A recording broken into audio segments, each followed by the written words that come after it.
Anyway, he says it's just a matter of study, and it sort of leaks out of you. And he always said, if when pressed about inspiration questions, he'd said he tries to imagine a place that's not here, like in Tolkien's world or C.S. Lewis or some bizarre world that doesn't exist. And he tries to imagine what would be good jewelry for them. And then he tries to sell it Wow. here. Yeah. I mean, this is a guy that constantly read books. He'd be on 2 books a week, every week, all year long. Mhm. Mhm. And he loved those fantasy books, and he loved sagas. And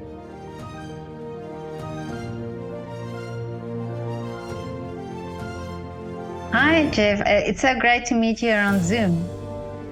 you too. Thanks for thinking of us. No, it's a great pleasure. I'm so interested in the story of Alex Sepkus. Do I pronounce it right? Yeah, Lithuanians pronounce Sepkus with a SH sound, but Uh, Sepkus. But everyone in America calls it Sepkus. Sepkus. Okay. Yeah, and I read also that he is from originally from Lithuania. I didn't know that. But can you tell me the story about this whole his design and how he got to New York? Okay, it's a fairly interesting story. He and I started our careers at the same time. I, of course, in the U.S.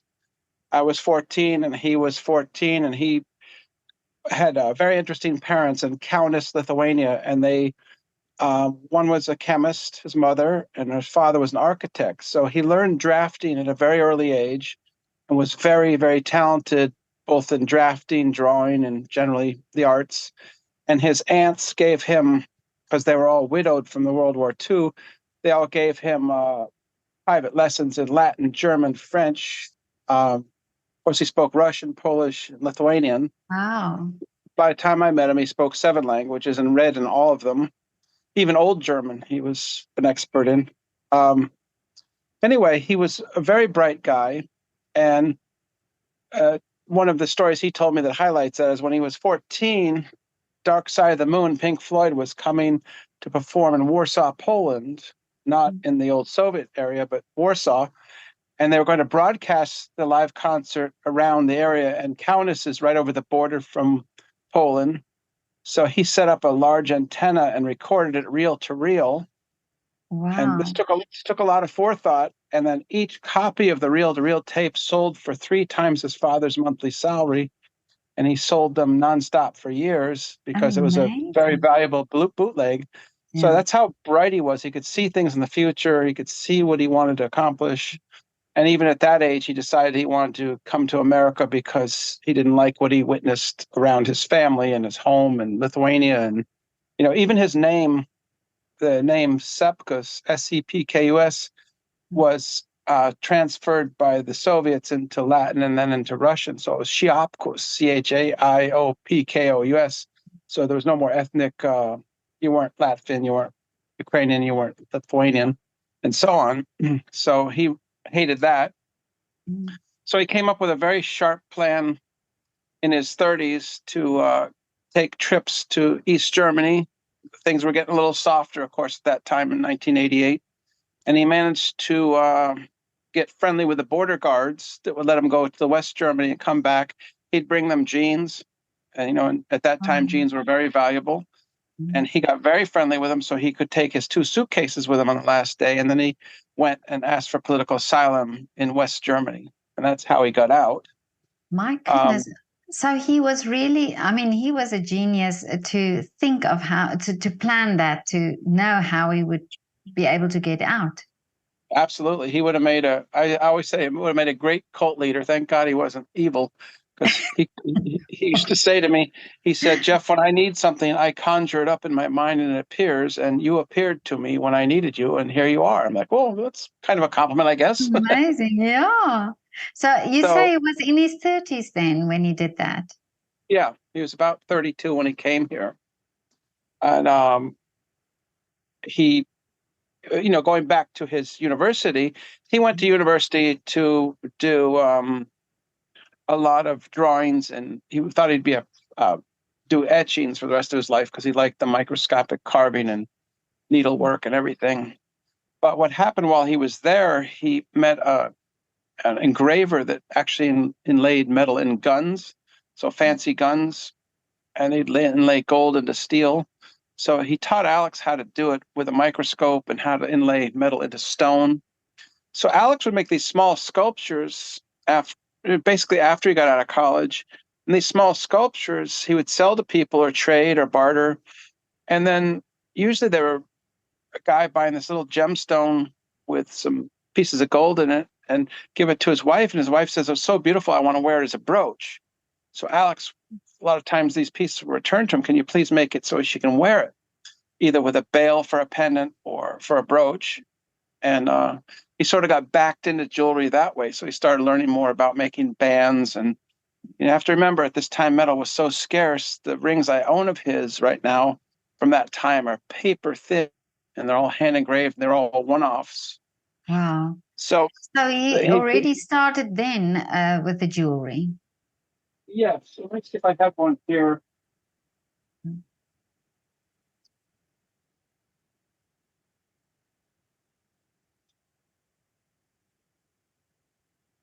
No, I don't have it, but I wanted to show you how thin it was. It's just basically paper thin.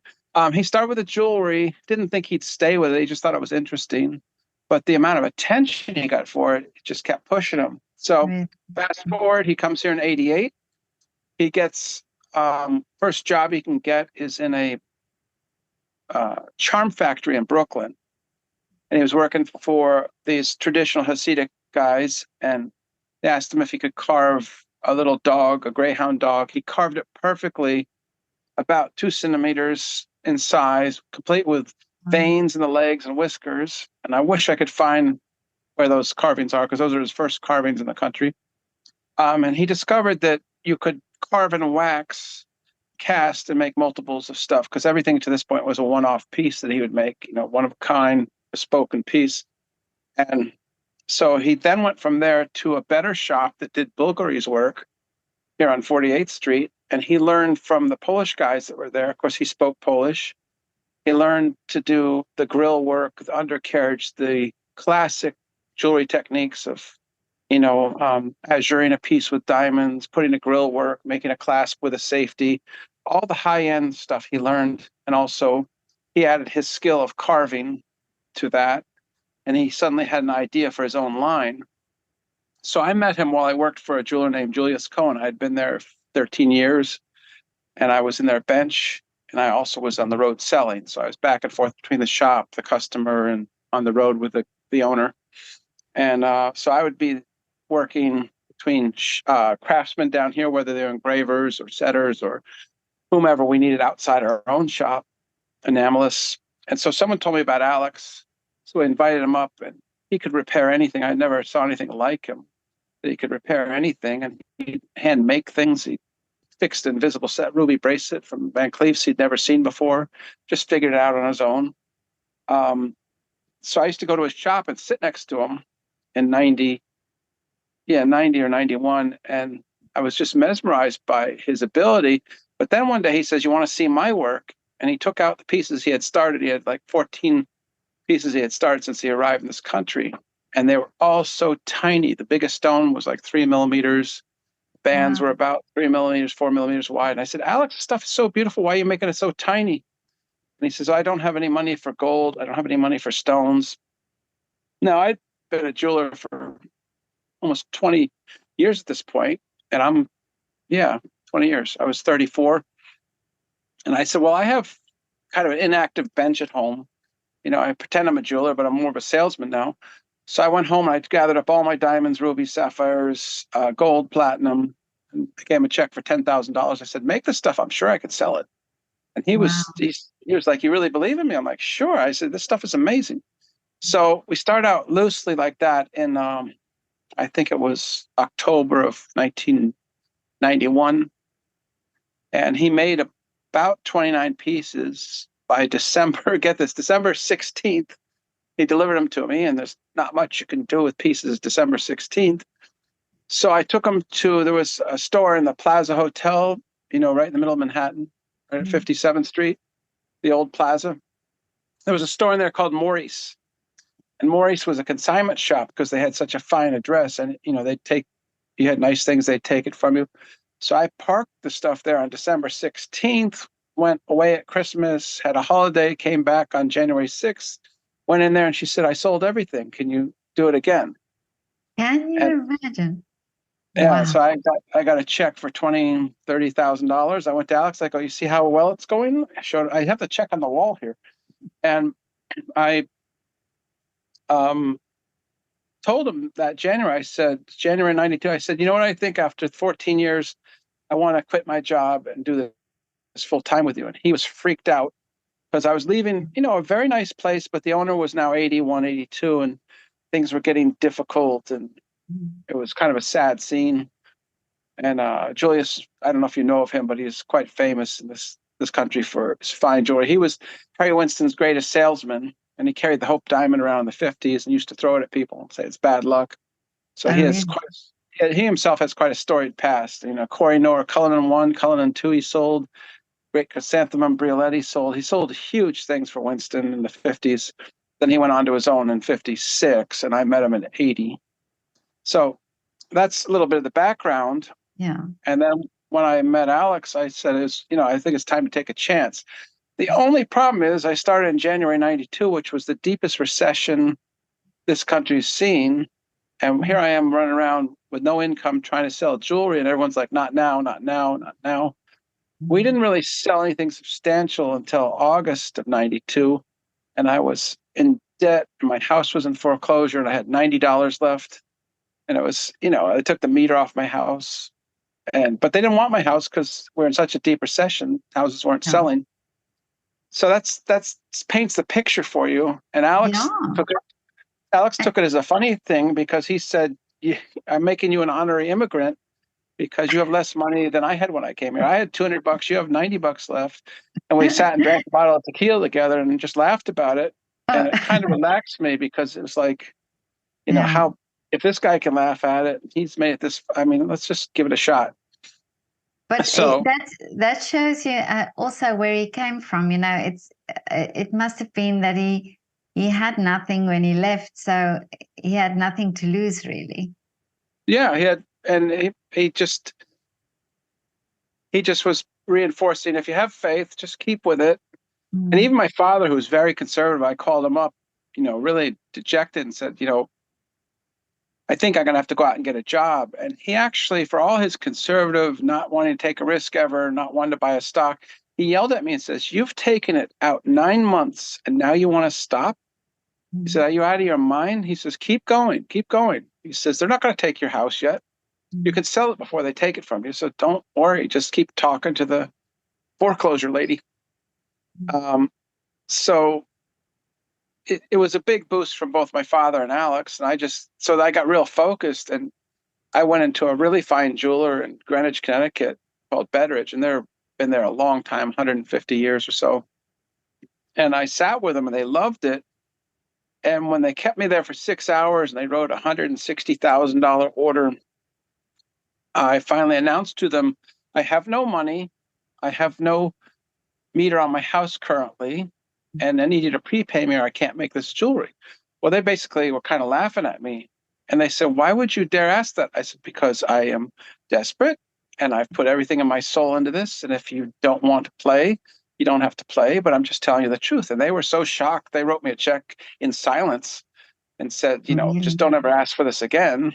And then that taught me that with the clarity of that kind of clarity of desperation, that for the next 5 years, I asked that of everybody we met, even when we had money. Really?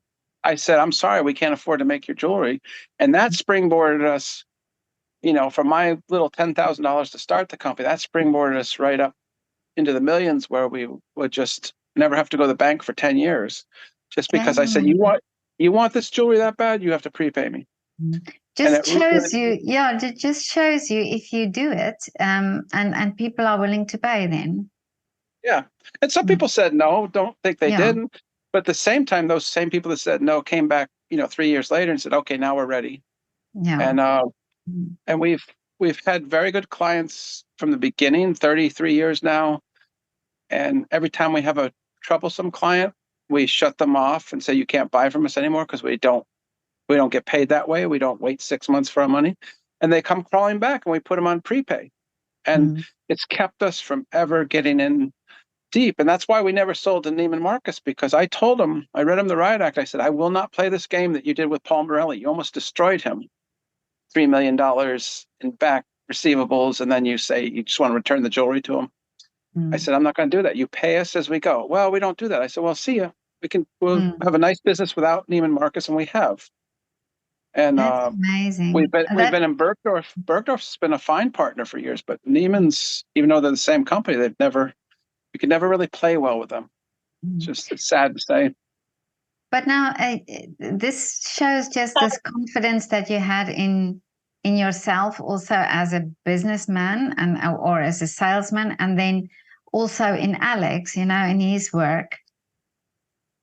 Yeah, actually, because I felt like I had enough perspective on what good jewelry was, that there was nothing like it out there. There are very few really original people. They're all derivatives of each other. And he stood alone, so much so that every time we do a major trade show like Vegas, other jewelers would come to us and buy Alex's work for their wives and for themselves. And, we call it jeweler's jewelry. It could be appreciated. And yet you'd have some store owners, the flashier the place, I'll give examples like Rodeo Drive, Dallas, Boca Raton. Any place that's really flashy never bought our jewelry because it was too esoteric. And I just stare at them like, fine, it's not for your clients. I understand. It's not for the Kardashians. And the irony is that when you see movie stars on red carpet, you see them in big flashy pieces and estate pieces and big drippy pieces. But in private, they all wear our jewelry. Amazing. Many clients that, they wear the flashy stuff to red carpet, but they wear our stuff every single day. And it's fun to know that. Doesn't help you with marketing, but it's fun. But Jeff, when I saw it as well, I've never seen anything like that. I've never seen that type of design. And what was the inspiration? What exactly? Because it's very sort of a signature of his designs. You can spot it as, okay, these designs come from the same place, almost. Yeah. So what is the inspiration, do you think, he had to do it that way? Well, he occasionally has gotten the comment over the years that his work reminds a lot of people of Klimt. And he said, well, that's accidental, he says, because he did study a lot of artists from that period. Plus, there's a lot of jewelers, German jewelers, Austrian jewelers that did a lot of round circles. I forget the name of the one guy that he loved. There's just a couple of them. But anyway, he says it's just a matter of study, and it sort of leaks out of you. And he always said, when pressed about inspiration questions, he'd said he tries to imagine a place that's not here, like in Tolkien's world or C.S. Lewis or some bizarre world that doesn't exist. And he tries to imagine what would be good jewelry for them. And then he tries to sell it here. Yeah. And this is a guy that constantly read books. He'd be on 2 books a week, every week, all year long. And he loved those fantasy books, and he loved sagas. And, I used to go to Iceland fishing, and I'd bring him back books, and he sometimes would affect his work. But his nature of being humble is, he'd say, the truth is, he says, people don't want to hear it, but I'm simply a vessel. I sit down, I think, today I'm going to make a ring. And, 2 days later, I have a pair of earrings sitting in front of me. And it wasn't my choice. I'm just a vessel that the universe feeds this jewelry through. It comes out my fingertips. And he goes, I'm just lucky to be the vessel because I get paid to do this. He says, it's not like there's any original thought, he would say. And, look at these forms. These forms were done by the Egyptians, the Etruscans. Some of his forms look like they were directly from Angkor Wat. And he's like, oh, that was an accident. He's, But he says it's just, the human nature is that we're attracted to certain forms. Yes. He really was attracted to organic forms. So he'd study lichen on the side of a rock. He'd study bark. He'd study the underside of a mushroom. So, to try to get as close to nature as he could, that was the challenge in some of his textures. But what's often missed by people is that if you sanded all the detail off of his rings or a form of a bracelet, the underlying form itself has a lot of thought into it. And then the ornamentations added to it. And people forget about the underlying form is so important. And he was also a very good engineer. The techniques he came up with for the bracelet, ladder work, and the clasps, and the necklace forms, and the efficiency of jewelers not as talented as him put it together. He would think all the way through their hands. Like, how easy can I make this for my shop to put together without me having to revisit the piece? And the funny thing is, most new pieces, he'd make one or two. Like, let's say a bracelet, he'd make one or two of the bracelet, then he'd show the shop, turn it over to them. Well, often, this happened more than once, we'd go to a trade show, which he hated because he didn't like talking about his work. He's sitting there looking at the jewelry, and he'd pick up a bracelet, and he's like, what the hell's going on here, Jeff? I'm like, what? He goes, look at this link. Look at this. And he'd be very critical of it. And I'd look at the number because we number all our bracelets. And it was 002. And I said, well, Alex, if you have a problem with it, you're the one that made it. And what was happening is our shop would get better at it than him and refine certain things and tighten up the bracelet and maybe make a change in the connection. And then so the original ones were a little sloppy, and he'd just laugh at himself that, oh, God, busted. Really?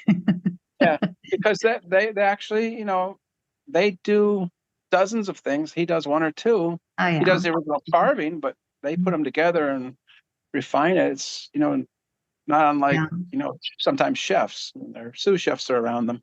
Yeah. But so he really taught himself then. Very much so, yeah. Yeah. Amazing. But he said, he says, life's not hard. If you can read, you can do anything. He says, I probably could fly a helicopter if you give me 6 months to read.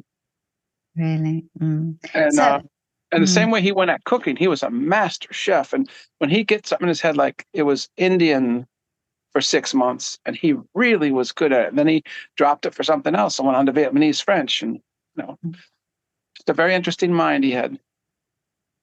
And now, but do you think his upbringing or the fact that he lived in the, after the war and with all the politics there, and do you think that had an influence on the way he worked and the way he created?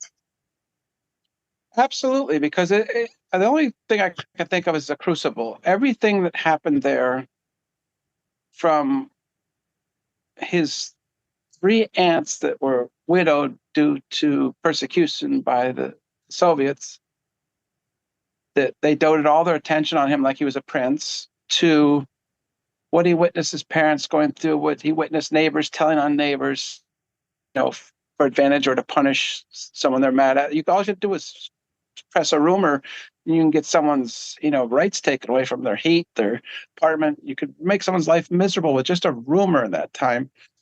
And then the scarcity of everything. Even around our office, even the last 15 years, if he saw us wasting paper from the copy machine, he used to just get so bristle about it because you don't realize how many years I struggled to get good paper to draw on, and how rare a banana was at that time. A banana was showing off when I was in high school. You'd split it into 10 parts to share with your friends because we had no bananas, and so on and so forth. And yeah, that crucible of upbringing. And then, of course, the excesses of this country also horrified him. So it was a kind of a duality because, as he got into his 60s, he was like a little let down by our country because, as you can see why, because there's, a lot of ridiculousness on the news and the way people behave, and, especially add social media to it. He was horrified by all that. And he was a very religious man, so it also didn't jive with, his beliefs. But now, when he passed away, did you decided to carry on with the business? Yeah, that was never even there was never another thought, because he and I had talked about that for years. And I used to press him. I go, what do you want your legacy to be? What do you want done with your work? He says, when I die, I don't care if you make Legos out of it. I don't care if you make my jewelry in silver or plastic. And he used to say that in front of his wife because I insisted. I'm like, I don't want a big fight about this. And, my staff there's 21 people here, and they were horrified. And I sat them down and I said, week after the funeral, I said, I want you all to not stress about this, because if you walk up and down Fifth Avenue, you can see a lot of jewelers that are still open where the founders are dead. But they're still open because they maintained a quality and a standard. And, there's plenty of work left to do that Alex started. There's plenty of changes we can do. And we got plenty of talent in our own shop that we could produce. It might be a different collection, like the Natasha collection or something that she designs. Candy's having a big influence in the beadwork she's doing on our necklaces. I'm doing my weird little pieces. It's post Alex, but it's still affected by his qualities, his textures, his beliefs, his techniques. That it doesn't stop because of that. And I can't imagine doing anything else. Yeah.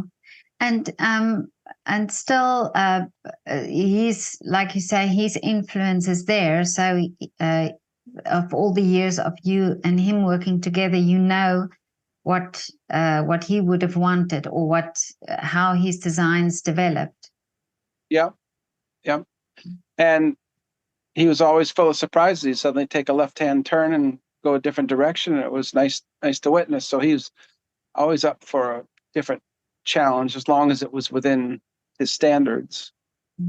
And we're having fun with it, because it's not brain surgery, it's jewelry, and it's supposed to be fun and whimsical and give people joy. And so we're keeping it in that vein. And you still, you say you also designing some of the pieces now? Yeah, so I have a few in there. They're completely different. And when I go to a show and show them, I call them Jeffkus. That's Jeff. He goes, this doesn't look like Alex's work. Oh, that's a Jeffkus. That's something I made. People laugh, but the stuff sells, so it's fun. Yeah. And you still, but you're still selling as well. So you're still doing the business part of things. Yeah, and the last 2 years have been our biggest years in the company's history, which is kind of weird and kind of morbid, because I guess people feel like they're not going to get Alex anymore, so they're buying it faster. But hopefully that's not the only reason. But yeah, we jumped 30% last year after he died, which was bizarre. But of all the problems to have in the world, that's not a bad problem to have. Yeah, no, definitely.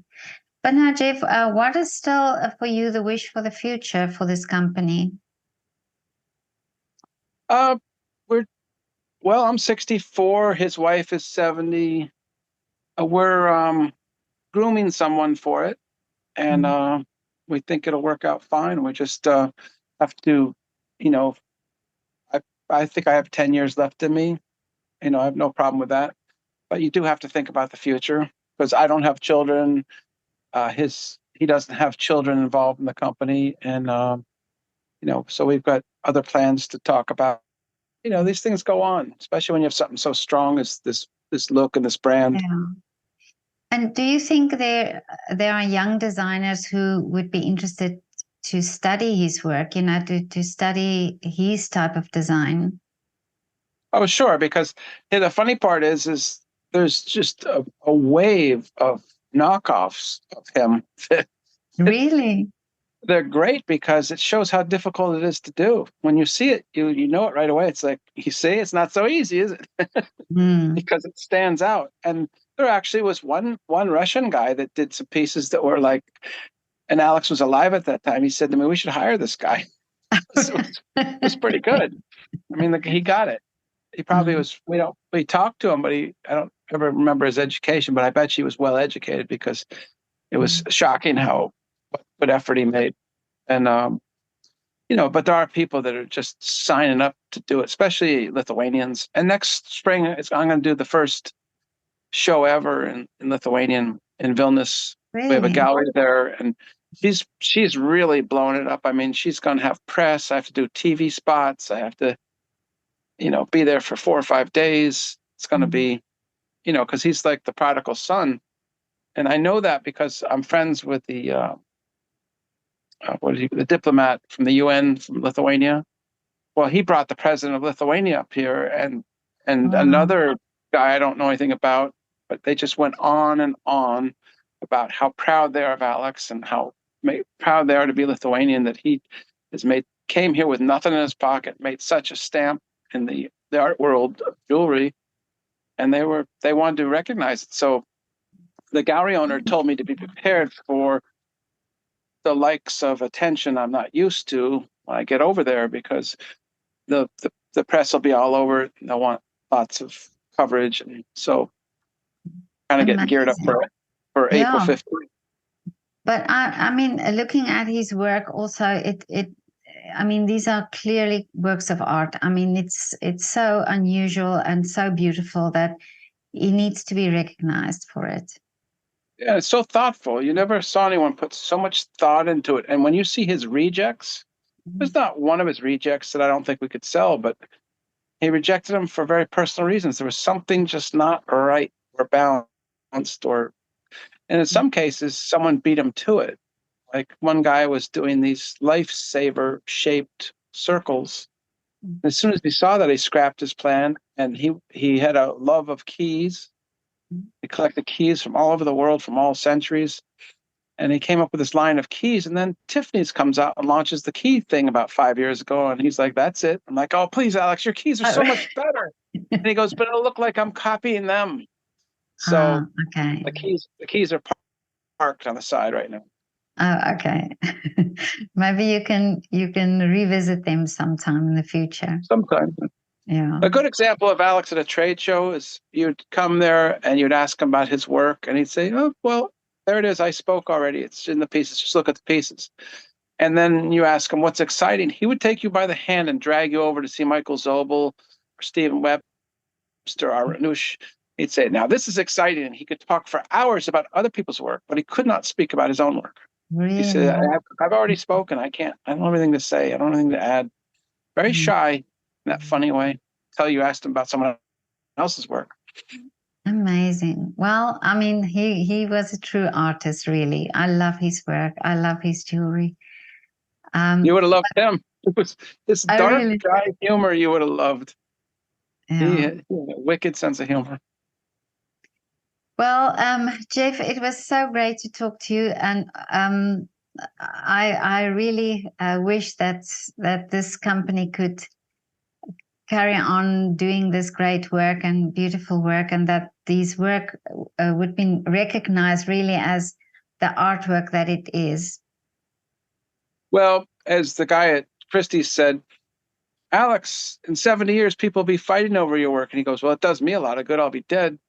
But it was funny because it's probably true. You know, long after he's gone, it'll be like celebrated and fought over. But let's see. Well, if you get to New York, please visit. You got to see this. Yes. You got to see people that do this. You got to see how we're set up. I would love that. Yeah, I would love that because that would be great to see. And because it's, you know, jewelry, we see the jewelry, but we never think of the people behind the jewelry who makes it and the design that goes into that. So this is also why I wanted to talk to you about this. Well, I'll tell you, we have like a good example is we have a customer from San Antonio, Texas for 15 years. And they don't really travel to New York much, but they said they were coming through. And I said, you know, tell your customer to come and stop. We'll buy them lunch and we'll give them a tour. Well, they thought they were going to walk into a retail store and see a bunch of showcases. Instead, they come into a showroom, take them into the shop, show each process. And they were so dumbfounded because they said what we imagined and what we really saw were completely two different things because there's so much handwork. They're looking for machines and computers that are making it. It's just handwork and hand engravers and and people that have been here 28 years, 30 years. And they were just stunned by it because they didn't think anyone still did it like that.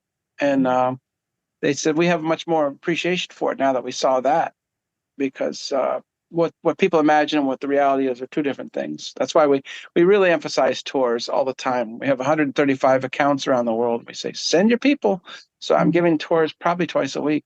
Really? Yeah, but that's great because I think only when you see it and understand what's the process, then you really understand the value of what you're buying or what you're getting. Yeah, the appreciation. Yeah. It's no different than if I visited a Seville Row tailor and he showed me how he's building my suit. I'd be like, "What?" Yeah. Yeah, big different thing. Yeah. Well, Jeff, have a lovely afternoon or evening. You're almost in your late afternoon. 3 o'clock. 3 o'clock. Oh, okay. Thank you, and please let me know when it's up because I'd love to see it. Love to share it with friends. Okay, thank you. It's a great pleasure. And please let me know whenever you come to Vienna. It would be so great to meet you in person. Oh, I will definitely let you know because that's on my bucket list. I've been all over Europe, but I've not been to Vienna yet. Really? Oh, no, you definitely have to come. I would love it. Thank you. Okay. Okay, Jeff. All right, see you. Cheers. See you. Bye. Bye now.